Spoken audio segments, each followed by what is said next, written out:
How's it going, everybody, at the Music City Drive-In YouTube channel? I am Jack. I'm a writer for Music City Drive-In, and welcome to Bite-Sized Reviews with Jack, where I give you 2 to 3 minute movie reviews about the latest and greatest new movies that have come out in theaters. And today, as you see with the poster over here, we're talking about Snake Eyes, which I'm actually kind of looking forward to talking about because this is kind of a mixed bag of a movie that had the potential to be great.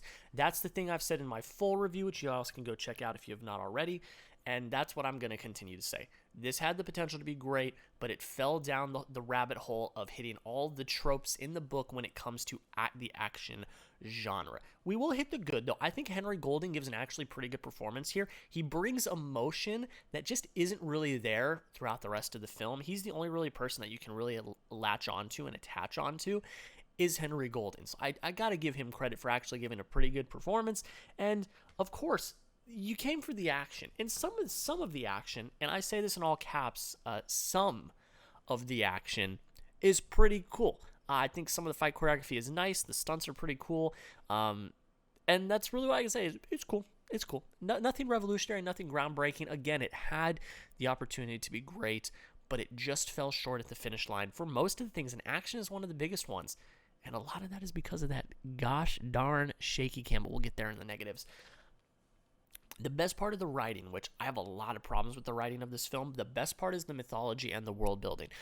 This film is being asked to completely reboot a franchise and an IP of G.I. Joe, and to do that, you gotta give us a lot of world building. Now, obviously, you're not giving all the world building about G.I. Joe and the Joes and all of that, but you've got to kind of build the world a little bit. What's Cobra? What does Cobra do? I mean, that's all done here, and I think it's all done pretty well. It's easy to understand, easy to follow, so I do give credit for that. I think the mythology and the world building is fine. That's about as far as it goes, though, with the writing, I hate to say. Getting into the negatives, this is a very tropey film.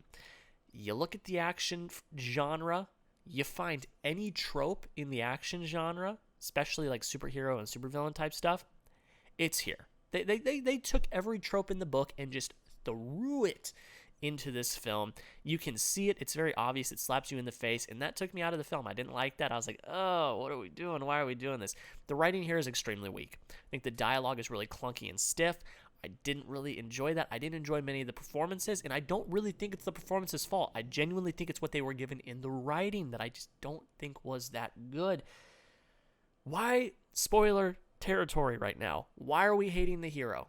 Okay, we're back. That's all I'm going to say. If you've seen the movie, you know, why are we hating the hero? Shaky cam. Shaky cam. Shaky cam. I know what you're trying to do with shaky cam, but making it 95% of the actions, therefore you can't see what's happening because of motion blur, that's not a great way to go about it. Again, there was the potential for this film to be great, and the action is a big reason why. But when you can't see it because of the motion blur, because of the shaky cam, you lose me. I watched this in an IMAX theater with a huge screen, and I was still trying to decipher what the hell was going on screen because you can't tell because you're shaking around the whole time.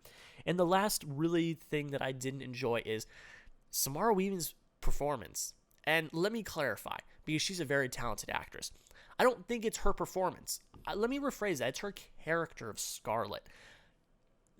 As stiff as an action figure, that's literally what I've said. She was as stiff as an action figure, and I don't think it was her.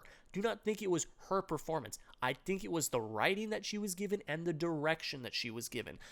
That's really what I think it comes down to. Because again, Samara Weaving is a fantastic actress. She's done some really awesome roles in the past. So I refuse to believe that it's her giving that stiff of a performance. I really do believe that it is the direction and the writing that was given to her. But in the end, this is a real mixed bag for me. I enjoyed some of it, didn't like some of it. It's kind of middle of the road, so I give it a 74 out of 100. Average, middle of the road, fine movie, nothing too bad. You want to get in for an action-packed time? Go check it out. I think it was kind of fun in the end. But guys, that is pretty much it. I want to thank you all so much for coming to the Music City Drive-In YouTube channel. Make sure you subscribe if you haven't already. We're doing a lot of awesome stuff. We're doing reviews, interviews, all of these great things with all of these very talented members of Music City Drive-In. So you make sure that you subscribe if you have not already. You can find all of my social media down below in the description if you want to follow me. If you want to check out my full review of Snake Eyes, that is up on my channel as well. The link is down below in the description. But guys, thank you so much for watching. Have a great rest of your day. We'll see you in the next bite-sized film review.